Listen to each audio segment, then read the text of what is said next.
Trabajadores de una presa hidroeléctrica luchan por sobrevivir tras una falla catastrófica. La pesadilla que sigue será una tortura absoluta para algunos y la muerte para otros. Este es el fatal breakdown del accidente en la presa Sayano-Shushinskaya.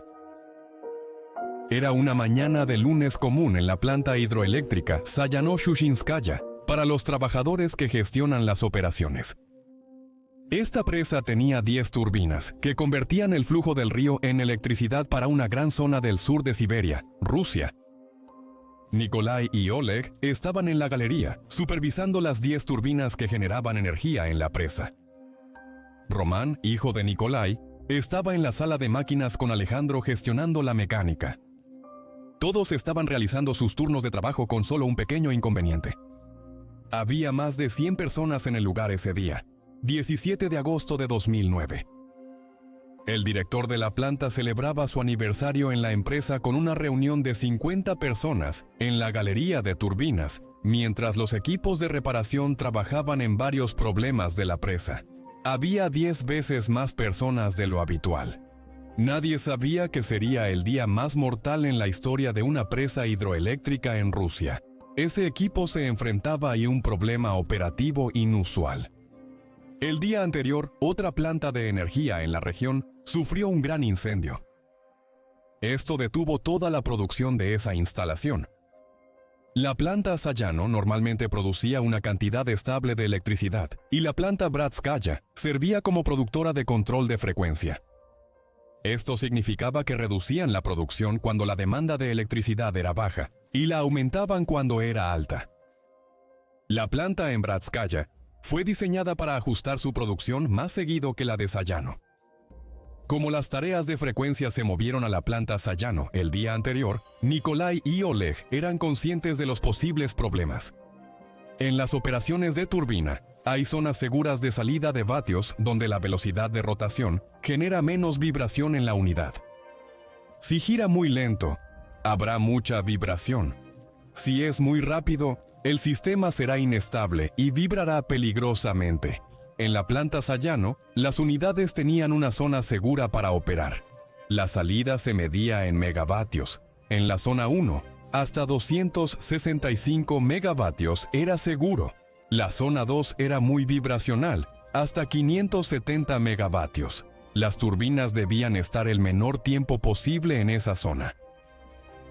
La zona operativa ideal era la 3, con una salida entre 570 y 640 megavatios. Más de 640 estaba prohibido. Como esta planta ahora estaba en posición de control, algunas de sus turbinas estarían entrando y saliendo de las zonas seguras con mayor frecuencia. Cuando el rotor cruza la zona de alta vibración, se generan fuerzas que pueden fracturar pernos, aflojar conexiones y causar fricción en partes metálicas. La presión extra se acumula y daña la turbina con el tiempo. El fabricante indica que la turbina dura 30 años. El 17 de agosto, la unidad 2 llevaba 29 años y 10 meses en uso. Alexandr y Román integraban el grupo encargado del mantenimiento seguro de las turbinas. La unidad 2 había estado teniendo problemas constantes de vibración alta, incluso cuando operaba dentro de la zona segura adecuada. Había estado fuera de servicio para reparaciones varias veces en los últimos 10 años, y las reparaciones más recientes incluyeron soldar grietas de 5 pulgadas de ancho dentro de la turbina. Inexplicablemente, cuando terminaron estas soldaduras, no volvieron a balancear el rotor, lo que resultó en vibraciones aún más severas. En junio y julio, las vibraciones siguieron en zona inaceptable, pero la unidad siguió operando. El sistema de monitoreo indicó que la severidad de las vibraciones subió a un nivel alarmante a inicios de agosto. La unidad 2 no se desconectó en estos peligrosos periodos de vibración porque solo el director podía autorizarlo. Estaba presionado para mantener la electricidad pese a los riesgos. A mediados de agosto intentaron más reparaciones para solucionar este problema. El domingo 16 de agosto la unidad se reiniciaría por primera vez. El domingo, la carga de la planta vecina de Bratskaya pasó a Sayano y se activó la unidad 2. Los ingenieros conocían bien los problemas de vibración de la unidad 2. Medían constantemente la vibración, la cual había aumentado alarmantemente en los últimos meses.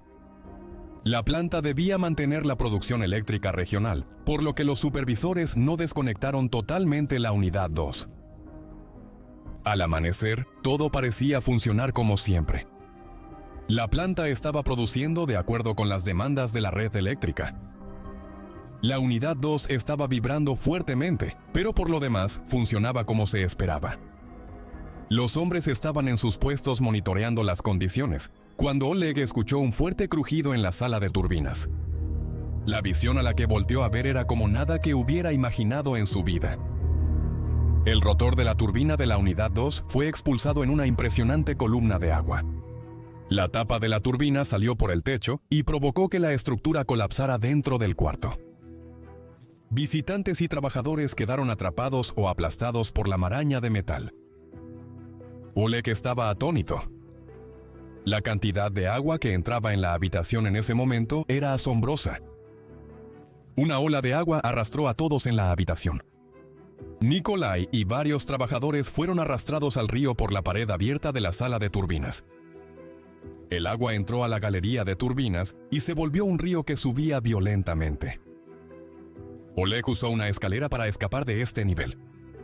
Solo había una forma de ayudar en esta situación: cerrar compuertas para detener el flujo de agua. El agua entraba por el agujero en el piso y llenaba todo.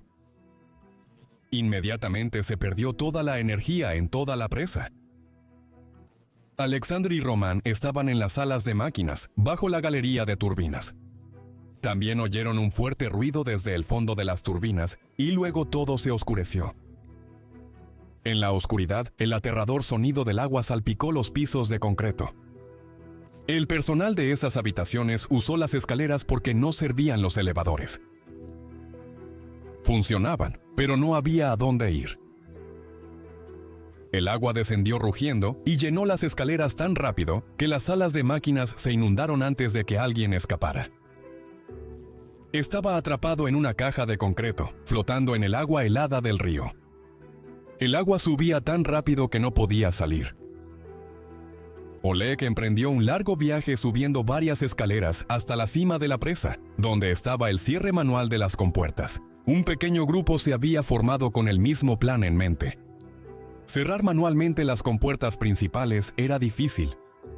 Los hombres se apresuraron a llegar a la sala de compuertas en la parte superior de la presa, pero se detuvieron al encontrar una puerta cerrada con llave.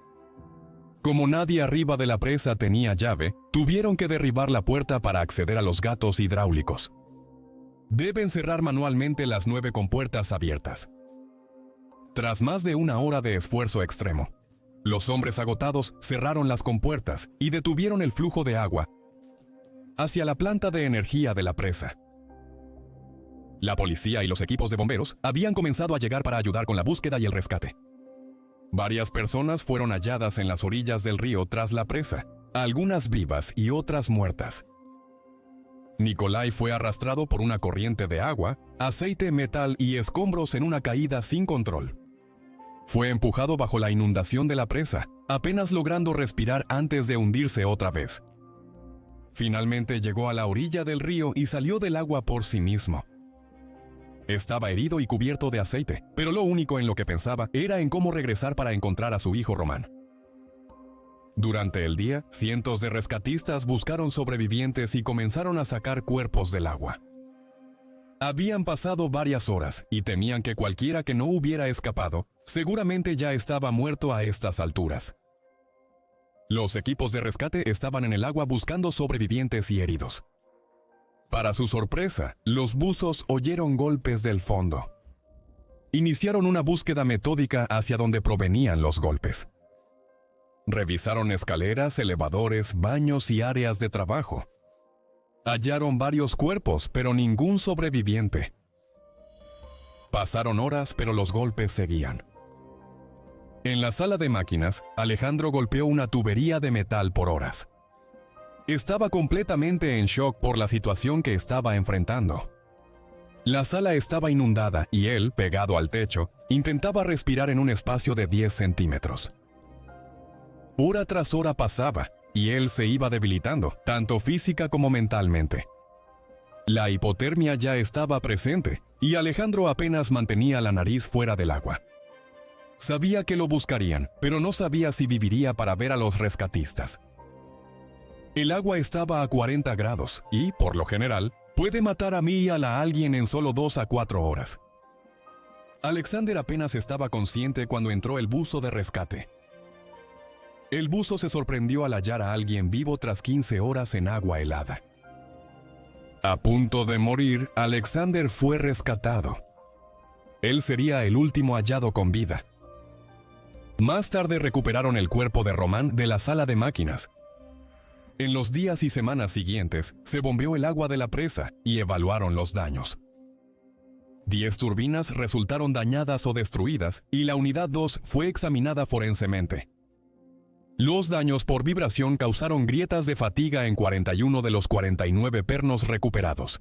Estos fallaron durante las máximas vibraciones el lunes a las 8:13, cuando ocurrió la falla.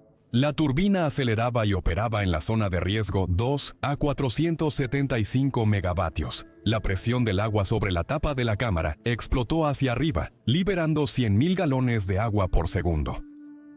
El problema de vibración con la unidad 2 era bien conocido en la estación y las grietas en la tapa eran visibles en la galería de la turbina. El accidente fue investigado y finalmente el director de la planta, el ingeniero jefe, y 2 subdirectores fueron sentenciados a 6 años de prisión por su negligencia.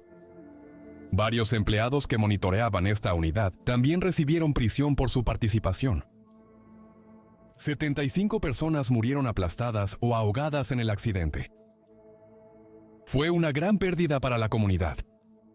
Rusia dio 1 millón de rublos a familias que perdieron a un ser querido. Se otorgaron casas a familias con hijos menores y se crearon fondos educativos para ellos. Este accidente se evitaba si la unidad 2 seguía fuera de servicio y se organizaba su reemplazo, que ya era necesario.